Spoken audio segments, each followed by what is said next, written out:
Welcome to Transformation and Transcendence Roundtable Podcast. This is April 27th, 2023. With us today is Ben Bennett Carpenter, life coach, Joshua Morrow, psychotherapist and life coach. Fareed Elazabal just stepped away. He'll be right back. Perfect. He's our coach. There he is, Fareed. And Leah Dickinson maybe will be coming. We thought she'd be coming. Otherwise, we'll carry on with the four of us. So today we thought we'd start with the reading. I'm not going to do a reading, but with a book, a first chapter of my book, Love, Outraged, and the Liberation of the Core Self. And I thought I'd just start talking about it. And it's about spiritual and emotional growth with the inclusion of psychoanalytic or depth psychology and humanistic existential psychology. So, that's really the point of view that we take in the podcast. It isn't just a spiritual kind of discussion we have where we discuss, mystical perspectives or, Buddhism or Sufism from that kind of perspective alone. We do bring that in, but we also talk from our positions as psychotherapists, which we think enriches the technique, the methodology, the ability to provide material for people to use for their growth.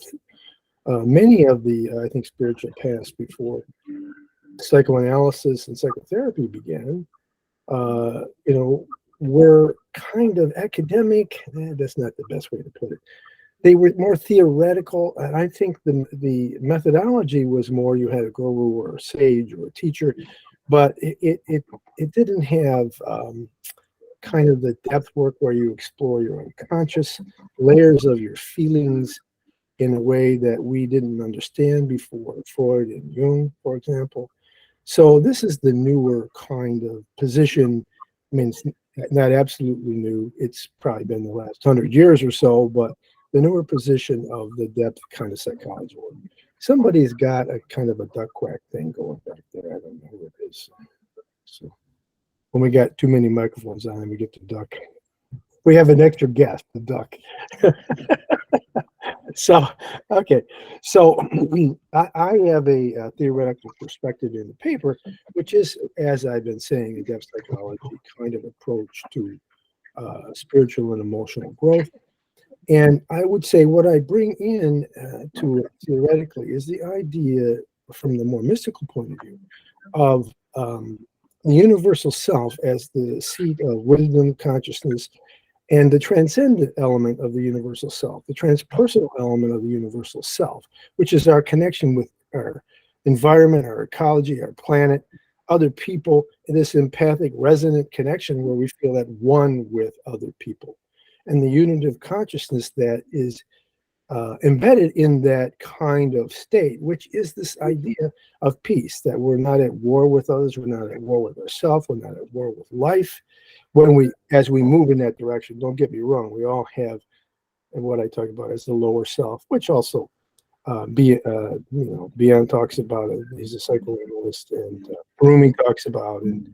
It talked about, Plotinus talks about it. So that's not original, but the idea that there is a low self or a lower self that is corrupted, that, we come to work out, that has our faults, our negativities, our selfishness, our separateness, the paranoid position of our ego, where we find ourselves against others rather than using our ego as a device to help us be more in relationship to others and cooperate and communicate and use discernment and the judgment and perspective that comes from the ego to help surrender our ego to the universal self, which, by the way, Joshua, I think that's you. I'm getting pings and stuff from your microphone.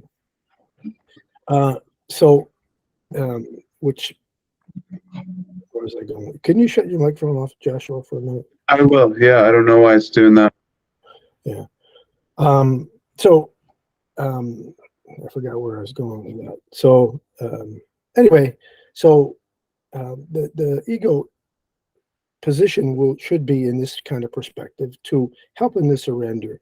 And the point there is that, you know, some, I guess, monks, you might say, some mystics, think about that when we get to this highest state, we don't have a self at all. I think that's a different position than many of the people I read and find I like more, which is the idea that, no, you do have a self, you do have a personality, you do have an individuality. It's a paradox. You have an individuality that doesn't feel elevated over other people, against other people, includes other people in the same with the same level and same compassion and the same welcoming that you include yourself, if that makes sense. So it's not that you don't have individuality. Paradoxically, you're an individual and you're at one with other people. And this is the goal of the work, through the work on, you know, challenging duality, through working on our lower self, our negativity, which we always did in depth psychotherapy. But it wasn't with the idea of liberating the universal self or the core self. This is the idea when we take the depth psychological approach to the spiritual.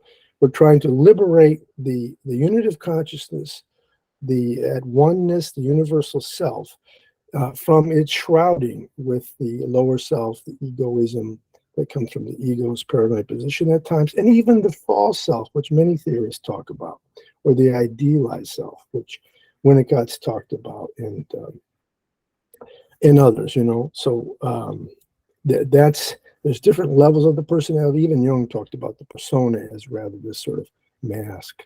So we have to get through the pretense, the trying to be better than we are, not from an ultimate position of working on ourselves to be better, but that we're just going to assume we're already there. You see, we're going to pretend we're already there, and we don't have faults, we don't have judgments, we don't have selfishness, we don't have rudeness, we don't have egoism. So that's not what we want to do. We want to focus on these things and transform them. That's the transformation element of transformation and transcendence. If you don't have that, you get what's called spiritual bypassing. And people then, they try to assume they're already there, they've reached nirvana. They might have a momentary glimpse of it. They might have a sense of peace that they get it from time to time.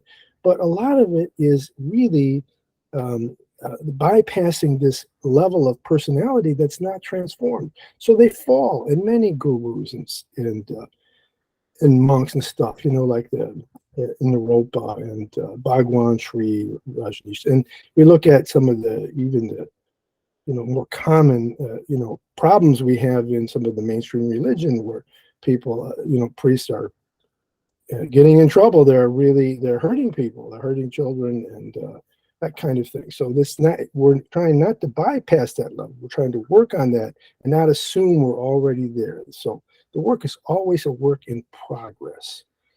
And I frame it with, we have this kind of spiritual path that is to liberate this core self, not get into the pretense, and always be in the work process, And as you do that, peace comes.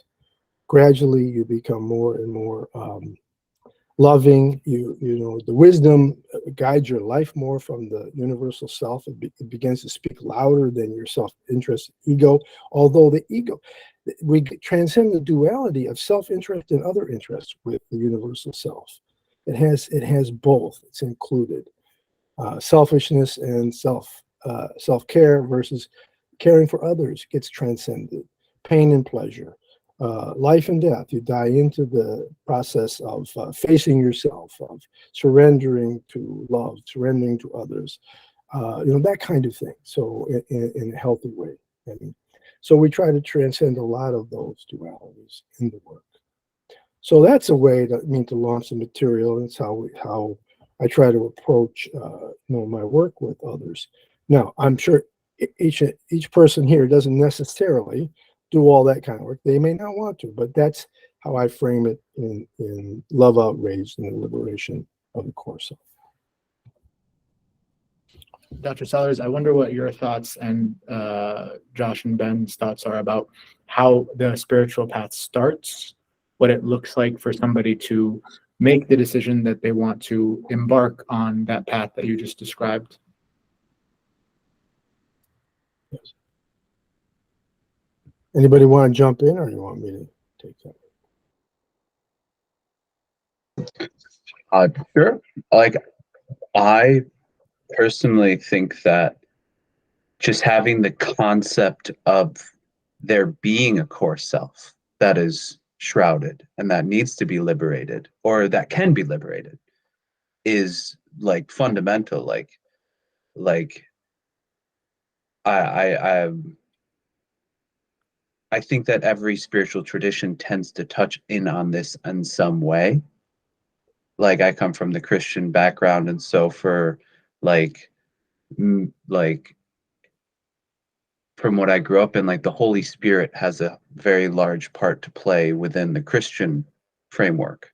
And so to me, that is sort of like this personal higher self, that sort of piece of you that helps to support this elevation and supports you in that liberation of your core self.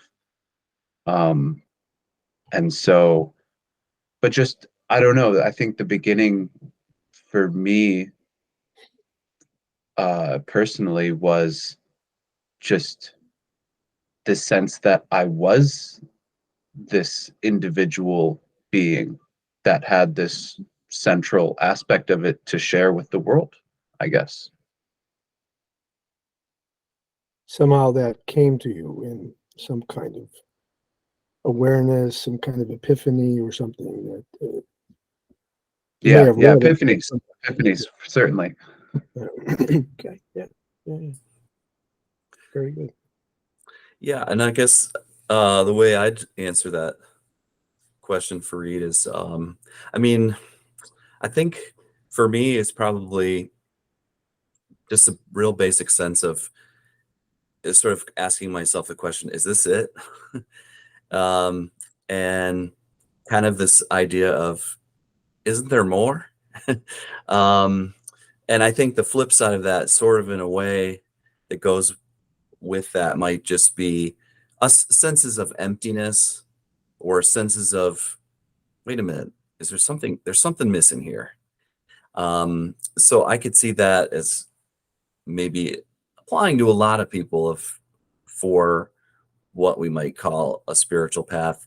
But I do also, if someone's talking about, well, um, what is spirituality? What is a spiritual path? I mean, one place I would go real quickly with that would be, and this is not really to, it's really not to punt the ball, but it is, what is it for you? Because I think um, for me, it's sort of, there's a little bit of a blank uh, canvas, I guess, for, and I like how we're starting this as everyone in the group here sort of giving here's where we go with it.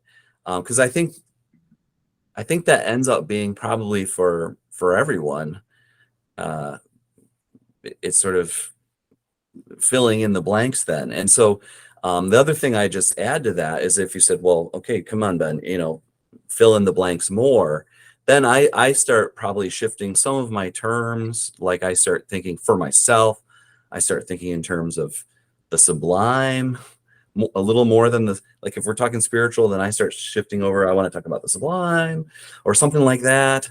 Or I will go in the direction of, I think, Dr. Sollers, you already were mentioning many things that we could pursue, but one of them is kind of sort of being connected to other people and to the whole sort of ecology of our existence. So I go in that direction too, but those are some of my first starting points on that one.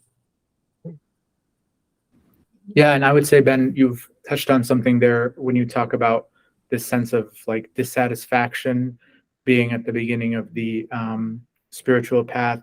This just kind of sense of like my heart really isn't in life. I'm going through the motions, but I'm lacking some kind of vitality. I'm not getting as much as I feel like I could get out of it. I think those are probably the kind of nebulous and vague complaints that you would hear that would set somebody off on this path to, if we can be bold enough to say, spiritual enlightenment.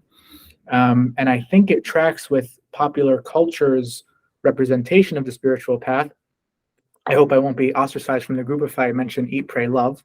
But of course, as cliche as that movie is, my recollection of it is that it began with a woman portrayed by, was it Sandra Bullock or somebody else, who had exactly the kind of sense that you're describing, Ben, of this kind of profound dissatisfaction. It was in her relationship, but also in her work and just her day-to-day life.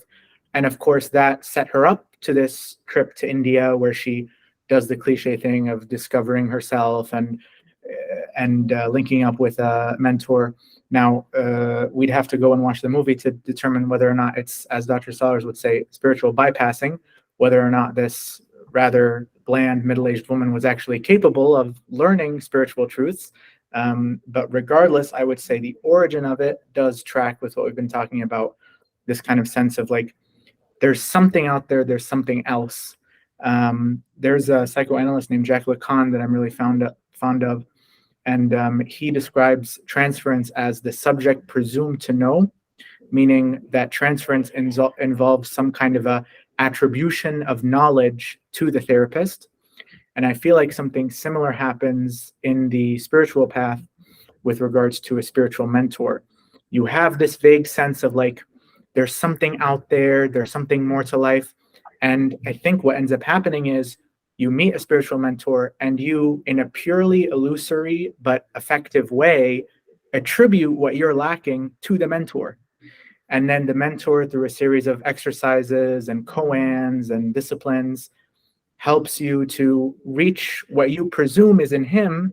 And then my guess is, I've never been on a spiritual path before, but my guess is the final moment, the punchline, the uncovering, the unveiling, so to speak, is when the mentor says, well, actually, this thing that you presumed was in me, that you've been trying so much to get, has been in you all along. And I suppose that's the aha moment that rounds out the spiritual path. But yes, to summarize, this sense of there's something else there, there's got to be something more to it, that is then projected onto the figure of the spiritual mentor, that then, in my belief, and what do I know? I've just seen Eat, Pray, Love, but ultimately leads you to realize, well, I've had it in me all along, and there's the circle being completed. Well, you also study Marcus Aurelius and you study Sufism, and you've done more than Eat, Pray, Love. Yeah, but literature and film, they can be inspiring. They can help somebody. It can give you a pang of something you're looking for, or something you're trying to find your way to, and I think that's part of it. Some theorists talk about awe, like Kirk Snyder. Some talk about the sacredness in life, but I think there's always this sort of experience of the preciousness of life and the zest of life that comes with this. When we start moving on the path, you start to feel it, or feel your distance from it too, and then the longing maybe even greater. So I think that does happen with film. It can be with some kind of trek you're taking, some kind of travel. There are different ways that it can occur to people, something you've read. So even in, I think, psychotherapy that's really good, I think, starts to kind of almost, just embedded within it is the idea of improving yourself and improving your faults and your judgments, and with stuff that gets you in trouble that you're always thinking is from the outside, and you start to realize, well, it's me too, and you start to change. You start to automatically liberate that, and then that brings people sometimes a spiritual experience and a greater spiritual longing. And so people start, after therapy, they start to look more and more. They look for therapists who are more spiritual. They look for spiritual schools and study and that kind of thing, or they find it, as Fareed found some of it in Jacques Lacan, or Bion. Wilfred Bion is another fantastic one, and James Gradstein, Mike Eigen. These are psychologists, psychiatrists that really have worked with this a long time. The other thing I'll say is that sometimes the longing for the spiritual path happens because of a crisis, because something happens, something happens. There's a death, there's a loss of a job, there's a loss of a relationship. You're stuck, you're in this conflict. And sometimes you might pray for a solution, or you might just meditate for a solution, or just long for it, in a state of, almost kind of a trance. I don't mean you're trying to be in the trance, but if you kind of settle yourself and still yourself and start to long for these things, it's kind of a trance in itself. And sometimes it comes to you that, you need to do something. You need to look this way, that way, something. For instance, I was in bioenergetic training, and I had a trainer that was in Windsor, Canada. And she was a psychiatrist, and she was also my therapist. But I remember seeing on her wall a poster, kind of a flyer of the pathwork of self-transformation. And so one time, as I was working on my relationships, and I felt like I couldn't be with this particular woman that I loved, and I couldn't leave her, I couldn't be with her, I was getting sick physically. And I remembered this poster. I wasn't in the room at all. I just remembered seeing it. So I decided I'm going to go there. I'm going to go to this center in New York in the Catskills. And I drove there. This is in the book, Food for Thought, Psyche, Spirit, and Soul. And I drove there. And that was, in a large way, a new although I was working on myself spiritually in the analysis, but it was a new impetus, whole new field of possibility that opened up, just following my intuition and the vision and the memory of this flyer. So in other people, it's a different kind of crisis, but I mean, it may be a different situation, different conflict, but it opens up this, as you drop in, sometimes you feel a calling for help in that way. Okay. So many ways we find ourselves longing for it and searching. Right. And Dr. Sellers, what you said makes me wonder, is primarily the goal of a spiritual path to find inner peace for ourselves and to heal ourselves? Or is it primarily to obtain some kind of a knowledge, to glimpse what the reality of things are, to unmask illusions?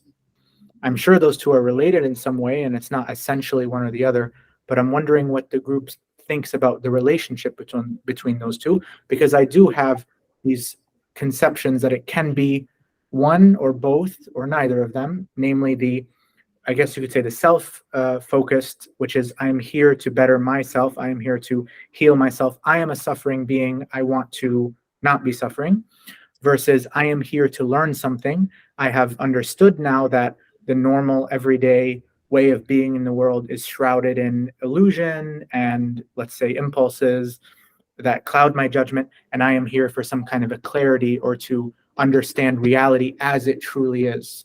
So again, not assuming that they're mutually exclusive, but I'm wondering sort of what the relationship between those two are.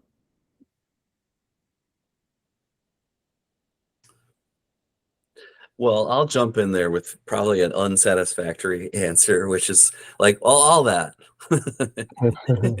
So, and more, I mean, the other thing that comes to mind for me is like connecting to other people and so on with that too. But I've sort of was thinking a second ago about the question. So we're sort of thinking about the question, what's the spiritual path, or things like that? What does that look like? And I started thinking about another question is, what is the meaning of life? And one answer to that being, well, there is no meaning in life in general. Each of us have to figure it out for ourselves. And then that's how we create meaning for ourselves, which could be a whole nother discussion because many people probably disagree with that. But I find a lot of insight into that is, well, if someone's just asking, what's the meaning of life? What's the meaning of life? And they're searching for that. It isn't there. It's not, there's nothing there in general. There's only specific path. So then I'm kind of jumping back over to the spiritual path. I want to just jump in there, sort of brainstorming for a second and say, well, there is, someone's sort of searching for it. It's not there. There's nothing there. But there are specific paths. We each have our own potential specific path that we work out for ourselves. And I think the tricky thing, I'd speak for myself, but the tricky thing can be if someone's never really encountered spirituality language, then it can be very attractive, or it can be very, very off-putting. It sort of just depends on the person. If someone's had a lot of contact with that language and or various religious traditions or so on, that can be either attractive or off-putting, again, but depending on the person. So so I guess some of it, just not to keep punting the ball, but it does kind of, these questions like this do start to push us back into what we connect with most individually. Although as soon as I say that, I'm also thinking that sometimes we connect most individually with large traditions, things that other people have found through many years of experience that work for them. So Yeah. So let me hop in. Yeah, sure. On that, because like I can say that being from the Christian tradition, the religion I find hardest to connect with is Christianity. Like I've studied all sorts of things outside of it, and I like them all more typically than Christianity for some reason. It doesn't resonate with me, even though I was born and raised in it. And I sort of like it is very that blank canvas image that you gave, Ben, is like, that's a great image, I think, because I think a lot of us have the blank canvas. We're just given a white sheet. Here you go, figure it out, paint your own thing. And so I've encountered so many people who the spiritual language is a huge turnoff. And then there's other people who, you're right, it's like super attracted to it. And like the way that I like to conceptualize it is, okay, what is spirituality? Well, has to do with the spirits. Okay, well then what are the spirits? And it's like, I see the spiritual path is, what are the best spirits to have? And so like, if you think of like, gosh, like, well, when we talk about alcohol, it's called spirits, right? Well, why? Because when we drink it, the spirits start to come up, you know? And the then like if you're talking about like this sublime, there's the spirit of beauty, you know, or like the spirit of courage, or the spirit of liberty, you know, the spirit of a nation. Like there's all these things that sort of live within us. And I guess for me, the spiritual path is just becoming aware of the spirits and what spirits live in me, what spirits live in you. How do our spirits interact with each other? And what are the best spirits to have? What are the worst spirits to have? You know, and sort of like going back to Farid is like, well, is it about like finding this inner peace and calm, or is it about finding this knowledge? Like, what's the dynamic between them? Like, I think the way that I conceptualize it is, you don't get one without the other. Like you have to have start to get the knowledge, the awareness, the understanding, to then develop the inner peace. And then the more you develop the inner peace, the more knowledge you can get, because it just goes deeper and deeper and deeper and higher and higher and higher. Like my favorite quote by Jung was, no tree can grow its leaves into heaven unless its roots dig into hell, or something like that. And so the deeper you go internally and inward, the higher you can go outwardly, in a sense, or like spiritually aspire. Yeah, I don't know what you guys make of that, but that's kind of where I was going from that. That's a great image. That's a great image, and I think that also gets us back, I think, to there are many directions to go in with the Love Outraged book and what you've said, Dr. Sellers. But one of the most compelling things is exactly, I think, what Joshua just said. I mean, so many conceptions of spirituality, it's all like above ground, like it's all about up, up, up. It's all about positive. And I think one of the things that's so important and what you've talked about, Dr. Sellers, and also at the beginning of Loved Outrage is as exactly what Joshua just said, which is plunging into the hell or the negative, as you talk about in the book, referencing negative capability, negative containment, just that idea that it's one of the things I heard you saying in the beginning of the book there is that it's spirituality in at least one true sense of it is about the whole person, above ground and below ground. Not leaving the elements, the lower self elements behind. Here's an old saying too, which I think came from the Kabbalah, which is the darker the devil, the brighter the angel. As you transform your negativity, even your cruelty that you may have, you find the light, you find the love, the passion, and you see where the hurt comes from, where the cruelty comes as a distortion of the negative, of the positive, and you begin to liberate the light and the love and the passion, right? And the connection. And so that's the transformation process, rather than pretending you don't have cruelty if you got it.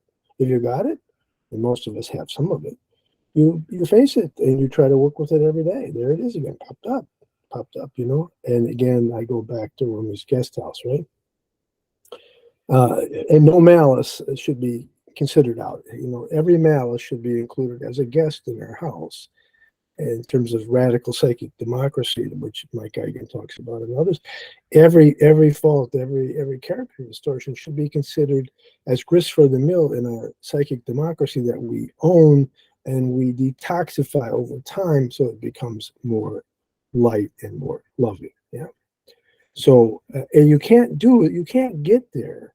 You can only have a taste of something better, and you get separated from half of yourself, you might say, or a lot of yourself, if you pretend you don't have these things. So yes, the whole self, the lower self, has to be brought and transformed, has to be worked with to transform it into light. Otherwise, you're leaving it behind, and you're fallible. Then you're vulnerable to corruption, to falling, for all kinds of, to getting yourself in trouble, for, and I've seen it happen even with people, some really special, really fine people.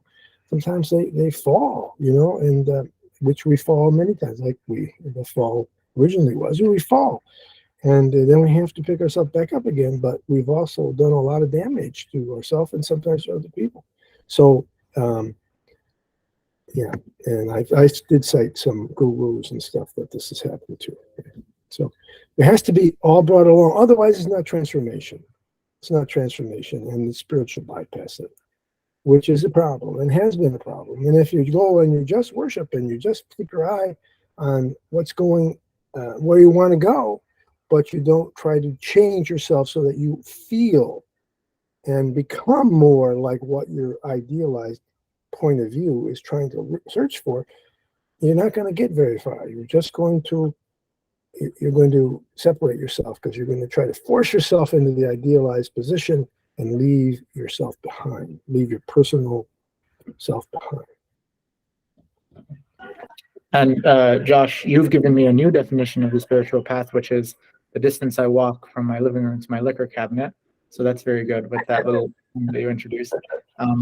But I think also that what Ben and Dr. Sellers just talked about leads me to believe that we've touched on a mechanism or maybe a motivation for spiritual bypassing, namely that the reason why some people spiritually bypass is because there are parts of themselves that they consider distasteful, that they'd like to dissociate from and disavow, that they feel they can do so by clinging to these very lofty terms like enlightenment, benign nature, Buddha nature, but they do so prematurely, and hence the bypassing, because rather than using those as aspirational terms to help encourage them to look into these lower parts of themselves, they use them as lures or distractions or fata morganas in the distance to have them not look at the parts of themselves that they probably ought to.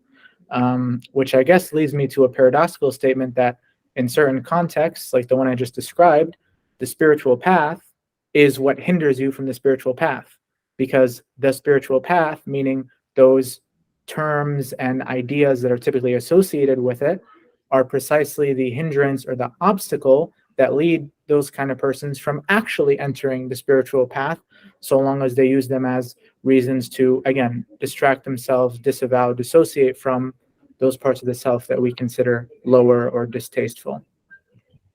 Very good. They can be, right?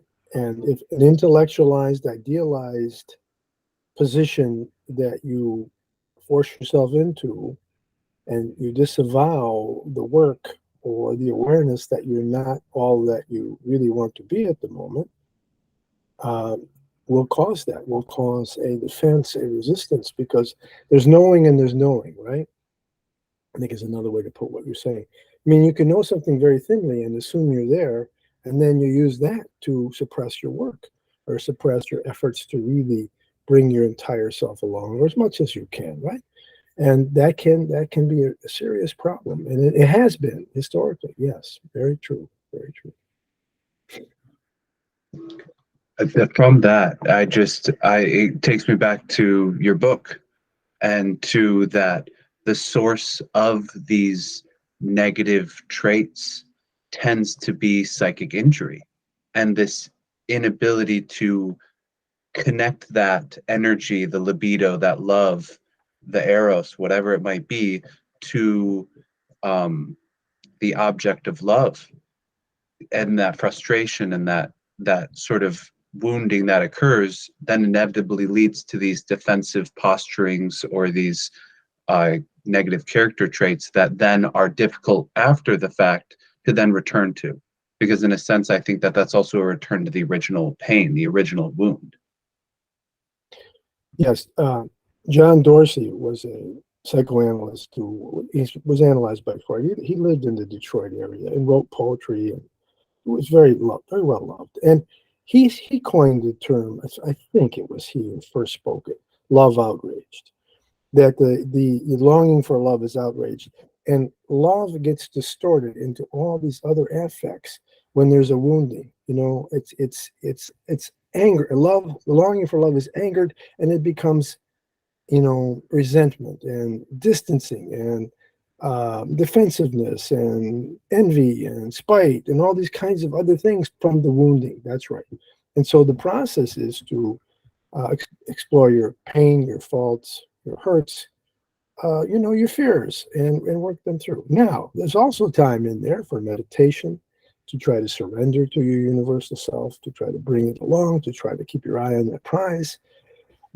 And you can do that your whole life long, and you might get somewhere. But again, if you leave this part behind, this love outrage part, which is the book, right? Which is your character faults, which is the problem, you're not going to transform. You're just going to ascend over it or transcend over it in a way that's not fully real, right? So yes, the work is to do the transformation of the lower self and the hurts and the love outrage, which comes from the wounding and the trauma and the psychic injury, pains, you know, that we have to defend ourselves from. Sometimes in early infancy, even, that we can't even reconstruct consciously. We have to do it through, you know, kind of metaphor and what kind of transference stuff appears in our life, that kind of thing. It has to be reconstructed that way. But that is a large part of the work. And I think it's been that way, probably historically in mystical schools that would understand it, that were probably not understood by the vast majority of people, except maybe, you know, some of the mystics like St. John of the Cross and the Dark Night of the Soul and that kind of thing. Rumi, for example, is another one. I mean, I'm sure there are others.